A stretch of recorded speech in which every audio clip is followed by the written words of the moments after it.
Аңлаватқаныңла Uyghur xalq cho'chaklaridan Bangbeshi Binari. Burunqi zamonda bir odil bek bo'lgan ekan.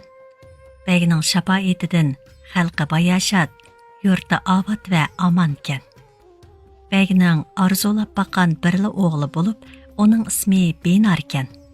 Ammo kichigida u to'limi bangbosh bo'lg'ashqa, kishilar uni Bangbeshi Binari deb ataydi ekan. Bangbeshi Binari 9 yoshga kirgan yili beg o'g'li uchun yiroq yaqinning hunarvan ustalarini taklif qilib, bir go'zal bog' bino qildirgan ekan. Bog'ga yurtdagi barliq gul-giyoh parvishchilarini yig'ib, rangarang gullarni o'stirib, bog'ning qop o'tirsiga shundoq karomat bir ravoq soldiribdiki, tomlari marmardan, to'riklari oltindan, naqshlari la'al yoqutdan ekan. Bu ravoqni bir ko'rgan kishi hayroni has bo'lib, aql hushini yo'qotib qo'yadi ekan. Beg o'g'lining dona, aqlliq yurt arbobi bo'lib yetishib chiqishini ko'zlab, bu boqqa nurg'unlagan ilmdorlarni yig'ibdi. Bangbeshi Binari bo'lsa, nasihatga quloq solmay, kunlab, oylab, o'ynab yurib, kunlarni behuda o'tkazib yetibdi. Begning buningga qarab, beshi qaytibdi. O'g'lining keyinligi haqida kech-kunduz xiyol qilib, kunlar o'tib, oylar o'tib, o'rin tutib yetib qapti. Kunlarning o'tishiga agishib, begning kesili ig'irlashib, hech qanday davo unum bermay olamdan o'tibdi. Bangbeshi Binari onasi Gulshirin bilan birlikda beglikni boshqarib turibdi. Kunlarning o'tishi bilan Bangbeshi Binari 40 og'ayni tutib, g'am qayg'ularni unutib, og'aynilari bilan aysh-ishratlik turmushga berilib ketibdi. Kunlab, oylab beg mahkamasiga kirmaydigan bo'lib qapti. Onasi Gulshirinning beshi qetib, o'g'lidan qayg'urib, ko'zidan yosh qurimabdi. Bangbeshi Binari jahondan bexabar holda xazinadagi oltin ko'mishlarni 40 do'sti bilan yeb-ichib tugatib yetibdi. Oqibatda onasi Gulshirin bilan ikkisi tikandek yolg'iz qapti. Mahkamadagi amaldorlar, lashkarlar bir-birlab yoqqa yurtlarga ketib qapti. Bangbeshi Binari bilan onasi ikkaylan bir luqma taom yemay 7 kech kunduzni o'tkazibdi. Shundaq kunlarning birida Bangbeshi Binari qilgan etgan ishlarga pushaymon qilib, onasiga "Men do'stlarimdan birarining uyiga berib, ozroq yeydigan narsa tepib kelay" debdi. Onasi ma'qul bo'pti. Bangbeshi Binari bir og'aynisining uyiga borsa, og'aynisi poloni usib yeyishga tayyorlanib o'ltirgan ekan. Bangbeshi Binarining eshikdan kirganini ko'rib, do'stining ayoli oshni qozonga oldirib to'kib yetibdi. Do'sti kashkirgacha Bangbeshi Binarini gapga silib o'ltiribdi. Gugum tushgacha bir luqma taomga erishalmagan Bangbeshi Binari onasining qishig'iga qaytib ketdi. Oxir uyan o'ylab, buyan o'ylab, mol besodim ko'p chog'da 40 og'aynamni tang hajlashib bergan edi. Ularning birarining uyidan bir vaqtlik tomoq yeb kelsam ajab emas, deb o'ylab yana bir og'aynisining qishig'i beribdi. Og'aynisi uni ko'rib, to'nimasqa selib, ishik to'nliklarini taqab ketib qapti. Shunda qilib 7 kun ichida 40 og'aynisining uyiga berib, hech nimaga erishalmay, onasining qishig'iga qaytib ketdi. Bangbeshi Binari o'zining aqlsizligidan qattiq pushaymon yeb, kech-kunduz uxlamay xiyol qilib, onasi Gulshiringa "Mening sababimdan biz mushu holga qoldik. Endi siz ranjimay, yurt so'chisining oldiga berib bir oz pul o'tni akelsingiz. U saxovatlik beg otamning hurmati uchun bo'lsa-mu, bizga ozroq bir narsa bera" deb onasini so'chining uyiga buyuribdi. Onasi Gulshirin ma'qul bo'lib, so'roqchining uyiga qarab yo'lga chiqibdi. Bir osh pishim yo'l mangandan keyin u so'roqchining ishiga oldiga kelibdi. So'roqchi uydan chiqib, begning izzatli xonimi Gulshirinni ko'ribdi. So'roqchi izzat ikrom bilan salom bajo keltirgandan keyin uni uyga kirishga taklif qildi. Mulozimlari Gulshirinning oldiga dasturxon hozirlab, turli noz-ne'matlarni keltirib, choy qo'yibdi. Gulshirin taomlarni hozirlanib yevitib, ko'zlaridan taramlab yosh quyilibdi. So'roqchi hayron bo'lib, uningdan so'rabdi: "Silini bunchalik yig'latquda qaysi beadabning yomon ko'zi tegdikin? Qani tez esila, nima maqsadlari bo'lsa, tortinmay davasila" Deptu so'roqchi qo'l bog'lab turib. Ey so'roqchi, o'g'lim shikarga chiqqan yerida xazinaning oshquchini yuttirib qo'ygan ekan. Ana bola nashtisiz o'ltirg'ili bugun necha kun bo'ldi. Bu kungacha oshquch tepilmadi. O'g'lim so'roqchining uyiga borsangiz, 1000 tilla o'tni bergan bo'lsa, shu pulga oshquch yasitib, xazinani ochgan bo'lsaq debedi, debdi. So'roqchi 1000 tilla beribdi. Bangbishi binari 1000 tillaga 40 qichirg'i liqmuliq mal artib, 3 g'ulamni elib kepdi. Anisi Gulshirin bilan maslahatlashib, azroq pul bilan anisini qoldirib, kechalab bu shahardan chiqib ketibdi. Ular 3 kecha kunduz yo'l mengib, 3 ochimaq yo'lning eg'iziga kelib qapti. 3 yo'lning har bir do'qmishida ayrim qilib, barsa kelar, barsa kelmas, barsa kelar yoki kelmas degan xatlar yezig'liqkan. Bangbishi binari qichirlarni qamchilab, barsa kelmas degan yo'lga qarab ravon bo'pti. Bangbishi binari bir ko'zi oldida, bir ko'zi orqasida, so'roqchi bilib qolsa 1000 tillani deb qo'g'lab kelib, meni sharmanda qilarmi degan g'am andishi bilan kech kunduz yo'l yurib, qo'y kalalar o'tlab turgan yayloqdagi bir buloq beshiga kelib qapti. 3 g'ulam mushu yerda tushadigan o'xshaymiz deb o'ylagan ekan. Bangbishi binari ilgirgidek bir ko'zi oldida, bir ko'zi orqada to'xtamay mengayveribdi. G'ulamlar buningdan hayron bo'lishibdi. 3 g'ulam Bangbishi binariga Bangbishi binari, mushu yerga tushib aram elib, qichirlarni to'ydirib andan mangan bo'lsak yaxshi bo'ladi, debdi. Bangbishi binari hech narsa demay mengayveribdi. 3 g'ulam, "Hey Bangbishi binari, siz mangash turivering, biz qichirlarni to'ydirib orqangizdan mangayli. Qichirlar bir chaynam o't yemigili 15 kech kunduz bo'ldi. Ochliqdan yiqilib yetivag'ili turdi. Bizmi herib qoldik. Bo'shundaq yana bir necha kun mangsaq, qichirlar o'lib tugaydi," deb mang'ili unimapti. Bangbishi binari amalsiz ma'qul bo'lib, shu buloq beshiga tushibdi. 3 g'ulam chidirlarni tikib, choy qaynatib, Bangbishi binarining oldiga akapti. Ular ishtaha bilan g'izolanibdi. Eg'ir harduq yetgan 3 g'ulam o'ltirgan yerida uyquga ketibdi. Bangbishi binari shu o'ltirgancha 3 kech kunduz vaqtni ko'zini yo'ldan uzmay o'tkazibdi. 4-chi kuni Bangbishi binari yuklarni ortib, yo'lga ravon bo'lay deb turganda, orqa tarafdan yer osmonni larziga selib, hayvat bilan bir otliq qilish o'ynatib, etini chaptirib, o'zi tarafga kelyotqudek. Qarag'udek bo'lsa, heliqi otliqning eti ko'mish uzangilik. Yoli 72 xil rangda. Egar jabduqlari o'nchi marvoyit. Oltin ko'mishlar bilan bezalgan bo'lib, ko'zni qamashtiradi ekan. Etining to'yiqi yerni 40 kez o'yib tashlaydi ekan. Etining kishnashlaridan undaq-mundaq o'ylar o'rilib ketadi ekan. Ammo bu ot qattiq g'azablanmasa kishnamaydi ekan. Heliqi otliq yigit darvozaning qanotidek cho'ngliqdagi bir misran qilishni goh o'ng qo'lida osmonga etib, so'l qo'lida tutib, goh so'l qo'lida osmonga etib, o'ng qo'lida tutib kelayotgandek. Uning kiygan kiyimlarimi 72 tusda bo'lib, Bangbishi binari aql hoshini yo'qitib, turgan yerida qaytib qapti. 3 g'ulam uni yo'lab hoshiga keltirgandan keyin, "Ey Bangbishi binari, siz u kishi bilan ko'rishmagingiz kerak," debdi. Bangbishi binarining tallari yaproqdek titrab tursa-mu, 3 g'ulamning yordamida uning oldiga kelib, egilib salom bajo keltirgandan keyin, "Ey chavandoz, qayoqqa ketyapsiz? Ism sharfingiz nima bo'ladi ekan?" deb so'rabdi. "Ismim Gulsima. Qayoqqa mengishimni bilolmay, kelmas ot choptirib yurganman. Sizlar qayoqqa ketyapsizlar?" deb so'rabdi heliqi otliq kishi. Bangbishi binari as-hushini yig'ib, "Mening ismim Bangbishi binari.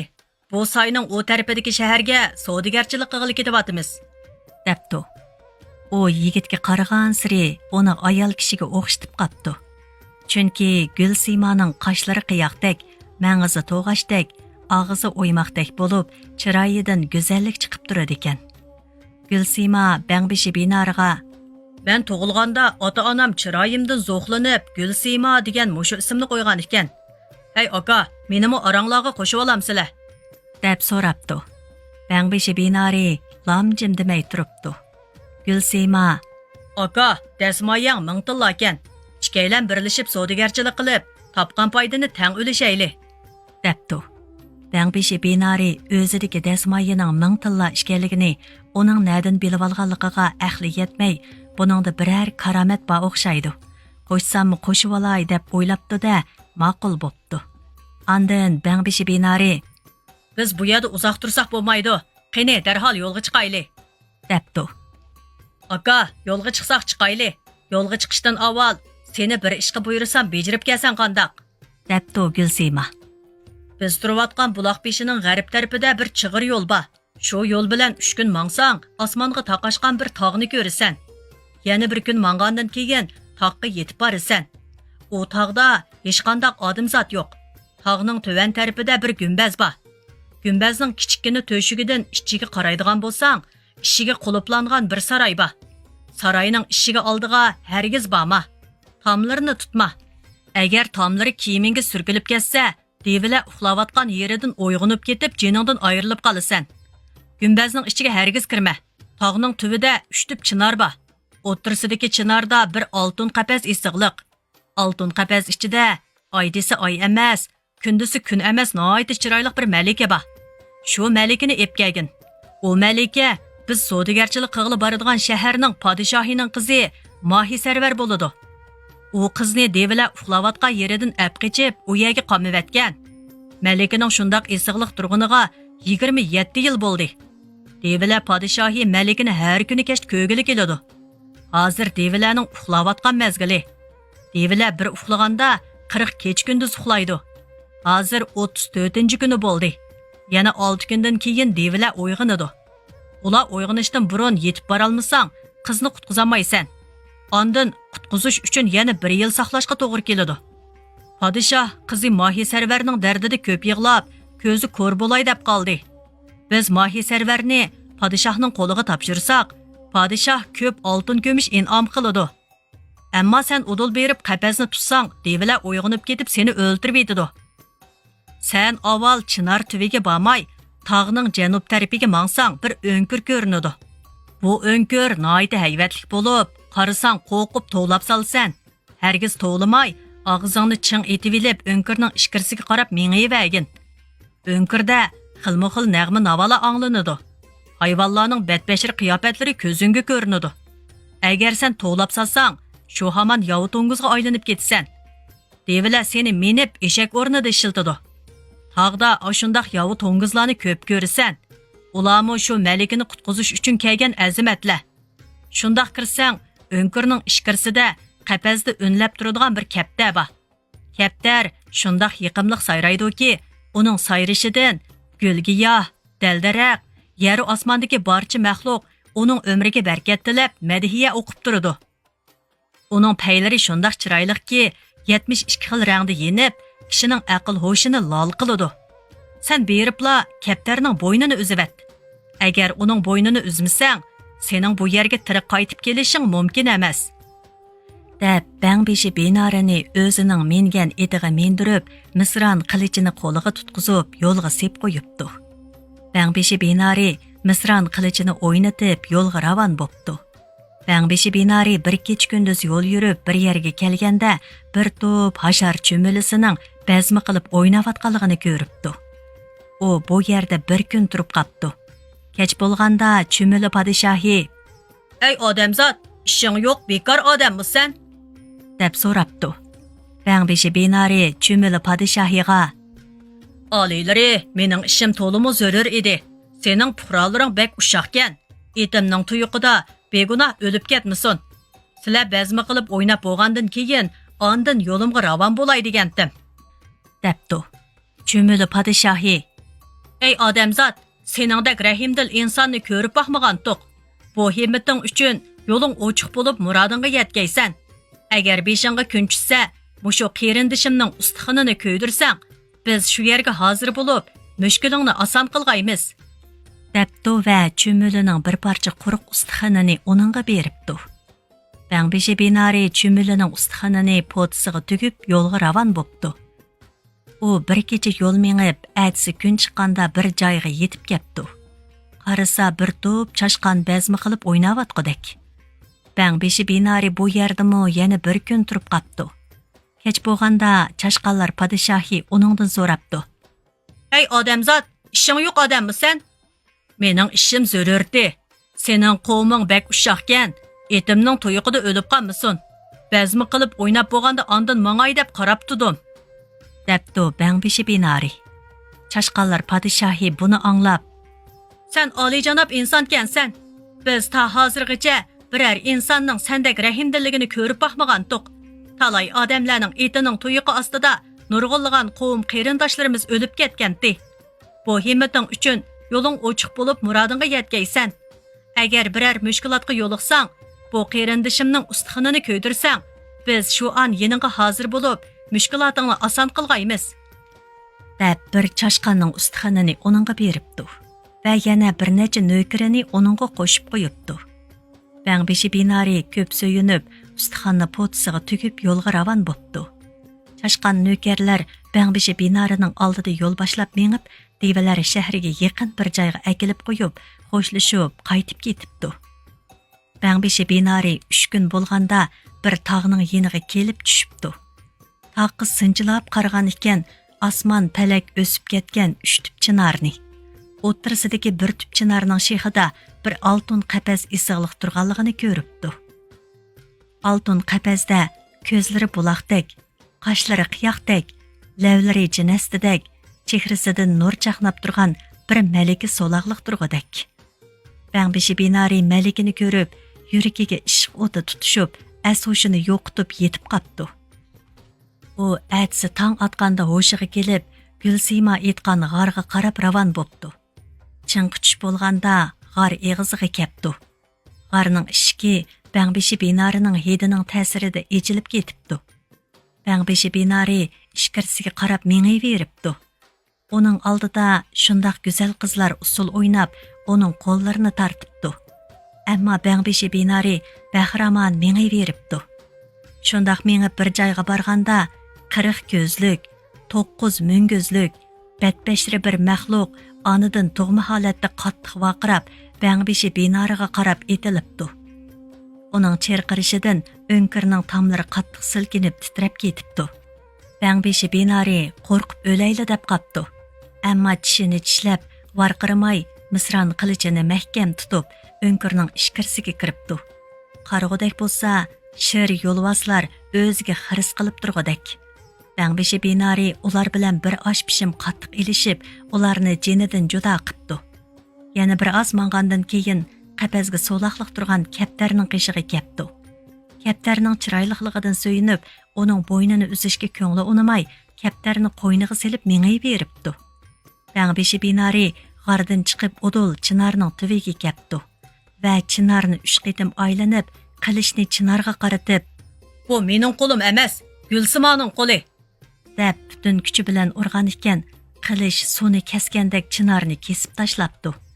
Chinorning shexi guldirlab, olamni zilzilaga keltirib yerga tushibdi. U oltin qapasni chinordan ajratib, qapasni chiqib malikini ozod qilibdi. Bängbeşi binari malikini etining oldiga ilib, bir qo'lida qilishni tutib, bir kunlik yo'lni ko'zni yumib ochquchi besib, shamoldek ketib-atsa, orqa tarafdan bir shabi paydo bo'pti. Orqasiga shundoq qarg'udek bo'lsa, guldir-guldir, qaras-qurus ovozlar olamni titritib, bir narsalar kelib-atqudek. Aslida devilar uyqusidan uyg'onib, Malikining orqasidan qo'g'lab kelayotgan ekan. Malika buni sezib qapti-da, Bängbeşi binaridan, "Ey yigit, siz qayerdan kelgan?" deb so'rabdi. "Men sizning dadingizning shahriga savdogarchilik qilib ketyotdim. Mening bir inim botdi. U sizni akilishga buyurgandi. Shunga bu yerga sizni qutqizg'ili kelganman" deb javob beribdi Bängbeşi binari. "Undaq bo'lsa, kaptarning bo'ynini darhol uzing. Kaptarning bo'ynini uzmasangiz, devilar bizni saq qo'ymaydi. Devining jini mushu kaptarda. Kaptarning bo'ynini uzsangiz, shu hamon devilar o'ladi. Ondan biz shahrimizga omon eson yetib bora olamiz" debdi. Bängbeşi binari kaptarning bo'ynini uzishga ko'zi qiymay, uning gapiga quloq solmabdi. Orqa tarafdan "Tuman ming deva qo'g'lab yetayli" deb qapti. "Kaptarning bo'ynini darhol uzing. Biz devilarning qo'liga tushib qolayli" dedik deb yelinibdi Malika. Bängbeşi binari yana quloq solmabdi. Shu zaman devilar orqasidan yetib kelib, ularning beshiga qilish o'rg'ili tayyorlanganda Malika "Kaptarni qo'lingizga iling, men ko'rib boqay" debdi. Bangbishi binari amalsiz kaptarni qo'ynidan elishi bilan Malika uningdan kaptarni talishibdi. Devilar shu vaqtda u ikkilarning beshiga qilish urgan ekan, qilish ularning beshini kesib bo'lguncha Bangbishi binari chabdaslik bilan kaptarning beshini egarning qush beshiga qo'yib, bo'ynini kesib etibdi. Kaptarning bo'yni kesilgan hamon devilarning hammasi turgan yerida jon uzibdi. Andin Malika bilan Bangbishi binari yo'lini davomlashtiribdi. Ular shundoq mengib, heliqi buloq beshiga kelib Gulsima va Ushg'ulan bilan quchoqlashib ko'rishib, beshidan o'tgan kechirmishlarini so'zlashib, bir necha kun shu joyda turib qoldi. Gulsima: "Aka, sen kaptarning bo'ynini uzmay, jiningdan ayrilib qolg'ili tasliq qopsan. Nemishqa kaptarning bo'ynini dastlabtili uzib atmading?" deb so'rabdi. "U kaptar to'limi chiroyliqkan. Bo'ynini uzib atgili ko'nglim faqatli qiymadi" debdi Bangbishi binari. "Aka, agar qeyrindosh bo'lsak, mening diginim bo'yicha qil. Bo'lmasa biz ziyon tortib qolamiz" debdi Gulsima. Ular yuklarini ortib, qizning shahriga qarab yo'lga chiqibdi. Ular cho'l jazirlarni kezib, 39 kech-kunduz jafoliq yo'l yurib, Malikaning shahriga yetib kelibdi. Ular bir do'konni setib olib, yuk taqalarini tushirib, shu yerda hardoqini opdi. Atsi atiganda do'konni ichib, 7 iqlimdan tepilmaydigan kiyim-kechak, zibu-zinnat, narsa keraklarni do'konga sapdi. Buni ko'rgan shahar xalqi 7 yoshdan 70 yoshgacha anglamaganlarga anglatib, anglaganlarni aldirtib, hashpashtugicha do'konning oldiga hozir bo'pti. Bu shaharga gohi 6 oyda, gohi 6 yilda bir qitim savdogarlar kelib, mollarini setib ketadi ekan. Bu yurt xalqi yana bir savdogar kelguchi yetkichilik savdolikni qilib oladi ekan. Bu xabarni anglagan podshohning xonishi yangi kelgan savdogarlarning do'koniga kelib, narsa kerak setib olg'ili turganda, Malikani ko'rib, ko'ngli bir qismi bo'lib, molni ko'may o'rdaga qaytib ketdi. Bu do'konga yana Malikaning eniganisimu mol olg'ili kelib, Malikani tonib qatdi. Malikaning mang'izida cho'lpon yultuzdek bir mang bor ekan. Eniganni tanlagan mollarni qo'yib qo'yib, "Pulim kamlab qoladi ekan. Men uyga berib pul kelay" deb Odul podshohning o'rdisiga qarab yuguribdi. "Ey podshohi olam, sizlarga bir xo'sh xabar bor" deb so'zini boshlabdi Enikana. 27 yilning oldida g'oyib bo'lgan qizlari Malika Mohi Sarvar yangi kelgan savdogarlar bilan birga savdo qilib o'ltirdi. Men uni tonib qoldim debdi. Buni anglagan podshoh darhol vazir yasovullarini agashtirib, savdogarning do'koniga berib, qizga sinchilab qarab, ras o'zining qizi ekanligiga ishonibdi. Podshoh vazirlar bilan maslahatlashib, ularni kechlik ziyofatga taklif qilib qo'yib, o'rdaga qaytib ketdi. Kechda savdogarlar do'konni baldur yig'ib, podshohning o'rdisiga yetib beribdi. Podshoh savdogarlarni izzat ikrom bilan qizg'in qarishi opdi. Savdogarlar g'izolanib bo'lgandan keyin qizg'in suhbat bo'lib atganda, Bangbishi binari podshohga: "Hurmatli shohim, bu qizni biz devilar shahridan qutqizib akelgandik. Anglashimcha bu qiz Silining qizlari ekan. Bu qizni Silining o'z qo'llariga topshirib beraylik deb o'ylashgandik" debdi. Podshoh buni anglab xo'shlig'idan eg'izi qo'liqiga yetibdi. Mushu xush xabar uchun butun yurt xalqiga o'yin tomosha o'tkazib beribdi. Podshoh savdogarlarga katta tonlarni yepibdi va ko'z yoshi qilib turib: "Qadrli savdogarlar, sizlar menga hayotlik berdinglar. Agar sizlar qizimni qutqizib kelmagan bo'lsanglar, qizimning dardida oz kun ichida ko'zim ko'r bo'lib qolatdi. Endi podshohlik taxtining menga keragi yo'q. Sizlarga taxtimni beray. Birsinglarga qizim Mohi Sarvarni yotliq qilay" debdi. Gulsima podshohga egilib turib: "Hurmatli shohim, taxtda yanali o'zlari o'ltiraversilar. Qizlari Mohi Sarvarni akam Bangbishi binariga yotliq qilsizlar" debdi. Bu chaqda Bangbishi binari: "Sen meni bu xizmatga buyurmagan bo'lsang, bu qizni men qutqizib kelanmaydim. Shunga bu qizni yanala sen og'in" debdi. "Yo'q, bu qizni sen qutqizib kelding. Sen mendan cho'ng bo'lgandikin, yanala sen to'ylashqin" debdi Gulsima Bangbishi binariga. Ikkilan birlikka kelolmay, 3 kecha kunduz talash tartish qilishgandan keyin oxir tanlash huquqini malikaga beribdi.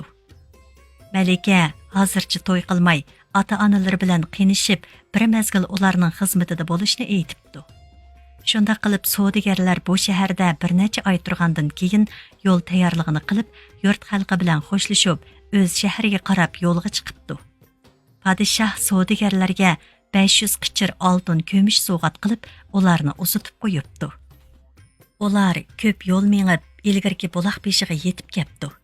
Qichirdagi yuklarni shu yerga tushirib, qichirlarni o'tloqqa qo'yib etib, o'zlari shu yerda bir necha kun orom olibdi. Gulsima Bangbishi binoriga, "Aka, menmo endi kelgan yo'limga qaytib ketay", debdi. Bangbishi binori o'zi bilan birga turishni da'vat qilib, uning ketishiga qo'shilmabdi. Gulsimamo aksining gapiga qo'shilmabdi. Oxir Bangbishi binori Gulsimaga, "Ukam, undaq bo'lsa boyliqlarni tang bo'lishayli. Bu boyliqlarni bu ushg'ulam shahringizga olib berib kelsin", debdi. Gulsima buningga qo'shilmabdi. Ular talash tartish qilishib, bir-birining gapiga qo'shilmay, Gulsima o'zi kelgan yo'l bilan etini minib, qilichini o'ynatib ketib qapti. Bangbishi binori Gulsima ketgan yo'lga qarab turganida, ushg'ulam, "Ismingmi Bangbishkan, o'zingmi Bangbishkansan? Gulsima yo'l ko'rsatmagan bo'lsa, bundaq ko'p boyliq tepishing mumkinmidi? Sen Gulsimani tepib, bu mollarni uningga inom qilgin. Bo'lmasa odamgarchilik qilmagan bo'lasan-jimi?" deb maslahat beribdi. Bangbishi binori ularning gapini to'g'ri tepib, 500 qichir molni ilib Gulsimani izlab yo'lga chiqibdi. Yo'lda ming mushkulotlarni yengib, bir joyga kelib atrofga qaragudek bo'lsa, oldida hayvatlik 7 qat sepil ko'rinibdi. Sepilning tomlari oltindan, to'riga marmardan ekan. Gulsimaning izi mushu sepilning darvozasi oldiga kelganda g'oyib bo'pti. Bangbishi binori darvozaning ichiga bo'yindab qarayotganda, ap-oq soqolliq bir bovay paydo bo'pti va Bangbishi binoriga, "Ey o'g'lim, qo'lingni tot. Bu joy parizatlarning yurti. Odamzot hidi kelsa, ular darhol iyiqi aylantirib qo'yadi. Sen nima maqsad bilan bu yerga kelib qolding?" deb so'rabdi. Bangbishi binori bovayga bo'lgan voqealarni so'zlab beribdi. Oqsoqol bovay Bangbishi binoriga, "Bu yerdan ozroq mangsang bir gumbaz bor. Sen shu gumbaz ichiga kirsang, noita cho'ng bir yilonning uxlayotganligini ko'rasan. To'ydirmay berib, yilonni chepavat. Yilonning yonida bir marmar ko'zi bor. Yilon shu marmar ko'zini kech-kunduz saqlaydi. Farizatlarning jini shu marmar ko'zida. Yilon bugun qattiq uyquda. Yilonni chepib etib, marmar ko'zini darhol qo'lingga ilib ol. Uşaq yilonlar uyg'unib, sana xiris qiladi. Sen ulardan hargiz qo'rqma. Qilchi titrama. Sen bu hayvonni ko'rsat. Ular keyin sana yelinadi. Sen oldirab ularga ich og'irtib qo'yma. Keyin ular sendan nima maqsad bilan kelding deb so'raydi. Javob berma. Ular 3 qitim shundoq so'rag'andan keyin ondan maqsadingni aytqin. Deginim bo'yicha qilmasang, hayotingdan ayrilasan, debdi va yaxshi tilaklarni bildirib ketib qapti. Bangbishi binori oqsoqol bovayning degini bo'yicha ish qilib, gumbazning ichiga kiribdi. Qarag'udek bo'lsa, shundoq cho'ng bir yilon uxlayotgandek. Bangbishi binori putining uchida dassab, yilonning qishig'i berib, yilonni o'ldirib yetibla, marmar ko'zini qo'liga ilib olibdi. Tuman ming yilon Bangbishi binoriga xiris qilishga boshlabdi. Bangbishi binori qilchi qo'rqmay, marmar ko'zini ilib, gumbazdan chiqib ketish uchun mengibdi. Yilonlar Bangbishi binoriga yelinib yolvorib, "Ey yigit, sening nima maqsading bor?" deb 3 qitim so'rabdi. Bangbishi binori, "Gulsimani darhol chiqarib bermasanglar, ko'zini chiqib etaman", debdi. Yilonlar Gulsimani chiqarib berishga ma'qul bo'pti. Qarasa, uning oldida 14 kunlik to'lin oydek bir qiz turg'adek. Bangbishi binori yilonlarga, "Men sizlarga bu qizni emas, Gulsimani degandim. Sizlar nemishqa Gulsima yigitni chiqarib bermaysizlar?" deb so'rabdi. Yilonlar tushma-tushdan, "Ey odamzot, bizning bu shahrimizda er kishi yo'q. Er kishilarning hammasi lashkarlikka ep ketilgan. Gulsima bizning podshohimizning qizi bo'ladi. deb javob beribdi. Bangbishi binari qizga Ey güzel kız, derhal mening ilkimga o't. Bo'lmasa, bu ko'zini chiqib tashlayman, debdi. Gulsima amalsiz Bangbishi binarining taklifini qabul qildi va mundaq bir shartni o'tirg'a qo'yibdi. Endi men sening ilkingda, ammo bizning bu shaharimizda padishahning ruxsatini olmay turib, to'y qilishga bo'lmaydi. Padishahning ruxsatisiz kimningla bo'lmasin odamzod bilan ko'rishish man'iy qilingan. Agar ikkimizning so'zlashib turganimizni Shah otam ko'rib qolsa, shu hamon jinimizdan ayrilamiz. Sen berib, Shah otamning ruxsatini ep kelgin. O'rdaga kirganda, o'rdada bir oltin dumboq bor. Dumboq ustida oltin cho'ki bor. Shu cho'ki bilan dumboqni qattiq urg'in. Bir qitim urgan chig'ingda dadam behush bo'lib yiqiladi. Ikkinchi qitim urg'iningda sening oldinga chiqib, sen bilan ko'rishmoqchi bo'ladi. Sen qo'lingni bermagin. Uchinchi qitim urg'iningda sen nima odam deb so'raydi. Sen o'z maqsadingni aytqin. Dadam nima desa, shuni anglab, mening qishimga chiqqin. Bangbishi binari Gulsimaning degani bo'yicha padishahning o'rdasiga kiribdi. Kirib oltin dumboqni oltin cho'ki bilan shundoq urgan ekan, padishah hushidan ketib yiqilibdi. Ikkinchi qitim urganda u hushiga kelib, Bangbishi binarining oldiga hozir bo'pti. Uchinchi qitim urganda, "Sen nima odam?" deb so'rabdi. "Men qizingizni olg'ili kelgan odam", deb javob beribdi Bangbishi binari. "Qizimni og'ili kelgan bo'lsang, sana to'yliq solaman", debdi padishah. Padishah Bangbishi binarini xazinaning ichiga boshlab kirib, bir chorak oltinni tarozida tortib, Bangbishi binarining chopinining peshiga to'kib beribdi. Va Bangbishi binarini tugmanga ilib berib, heliqi oltinni tugmanda tortib, 10 qo'shliq yerga chechib etibdi. Arqasidan 10 qo'sh keltirib, yerni og'dirib etibdi. Ondan Bangbishi binariga, "Ey yigit, sen qizimni olmoqchi bo'lsang, chechivetgan oltinni bir terib, bir misqol kam qo'ymay menga topshirasan. Agar bir misqol kam bo'lsa, kallangni olaman", debdi. Bangbishi binari ma'qul bo'lib, Odol Gulsimaning hujrasiga berib bo'lgan ishlarni bir-birlab so'zlab beribdi. Buning chorasi oson. Cho'mililar podshohi bilan chashqonlar podshohi bergan ustixonlar bormi? deb so'rabdi Gulsima. Bangbishi binari bor deb potsidan ustixonlarni ilib ko'ydirgan ekan, cho'mililar bilan chashqonlarning hammasi ularning oldiga hozir bo'lib, qo'l bog'lab turib, "Ey odamzod, nima mushkulotga duch kelding? Xizmatingga tayyormiz", debdi. Buni anglagan Bangbishi binari, "Ey g'amguzorlarim, men bu shaharning podshohining qiziga uylanmoqchi. Podshoh bir chorak oltinni kepak qilib yerga chechivatdi. Ondan menga bu oltinlarni bir misqol kam qo'ymay terib menga topshirsang, qizimni sana beraman. Agar kam bo'lib qolsa, kallangni olaman", dedi. "Sizlar oltinni terishib beralamsizlar?" debdi. Chashqonlar bilan cho'mililar hash-pashdugicha oltinni terib bir yerga jam qilibdi. Bangbishi binari bu oltinlarni padishahning oldiga akilib, "Hurmatli shohim, oltinni terib keldim", deb padishahning oldiga qo'yibdi. Padishah oltinni tortib ko'rgan ekan, ortig'i yo'q, kemi yo'q, bir chorak kepti. Padishah yigitning g'ayratiga oprin o'qib, 40 kech kunduz to'y qilib, Gulsimani Bangbishi binariga qo'shib qo'yibdi. Bir nech kun turgandan keyin Bangbishi binari padishahning o'rdasiga kirib, "Hurmatli shoh ota, qarindoshlarim meni saqlab qolgandi. Men yurtimga qaytay degandim. O'zlarining iltifotlarini kutaman", debdi. Padishah buni anglab, ayrilishga ko'zi qiymagan holda 40 xizmatkorni ularga qo'shib, yo'lga sep qo'yibdi.